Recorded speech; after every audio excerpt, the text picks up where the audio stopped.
Well, China's banks are also embroiled in an ongoing scandal involving several rural lenders in the central Henan province.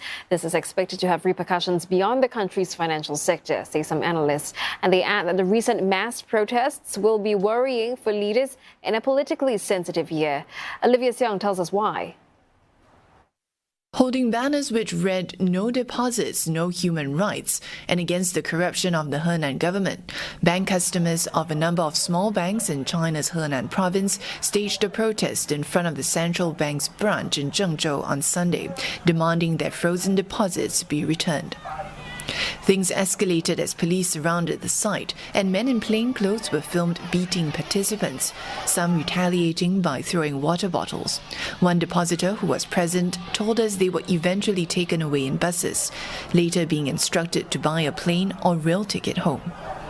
他们现在的方法不是解决问题，是解决人，没有去炒股，没有去投资其他的风险高的理财，然后放到了觉得最安全的、几乎零风险的银行存款里面，然后钱没了。 Protesters said they were aware of the risk of holding a rally in tightly controlled China, but this was their last resort after attempts to reach out to the banks, regulators and the police didn't seem to work. Other demonstrations had also been organized since mid-April after customers of 4 rural banks in Henan province and one in neighboring Anhui first realized they were unable to withdraw their savings. Some initially told this was due to a system upgrade. But Henan police now say they have arrested members of a criminal gang accused of taking over local banks and making illegal transfers.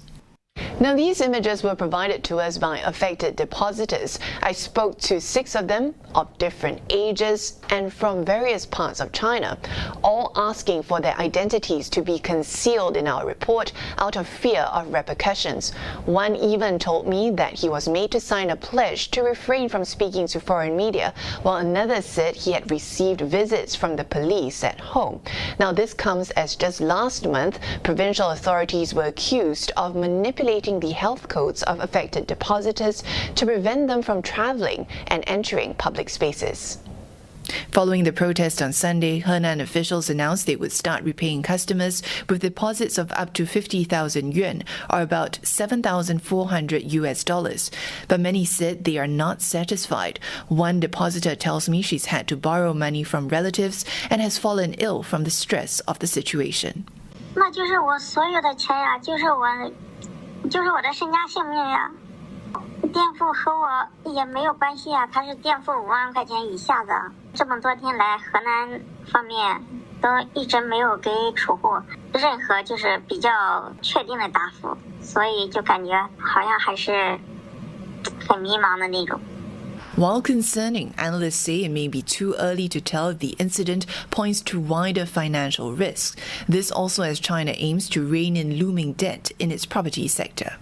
Some localities, actually, they may face serious financial problems right now, especially if some of these financial institutions are deeply involved in some kind of massive infrastructure or property development projects. So I think that may also trigger the domino effect. There could also be wider implications as China gears up for a key Communist Party Congress in the coming months. President Xi Jinping is expected to embark on an unprecedented third term after the Congress, and social and economic stability have been named as top priorities. There's no shortage of problems on the plate of policymakers. The repeated COVID outbreaks, the very serious economic downturn that has taken place, and the inability really at this point for the government to do much to stimulate the economy simply because and largely because of the COVID outbreaks. Adding social instability, protests and street agitation is certainly the last thing that policymakers want to deal with.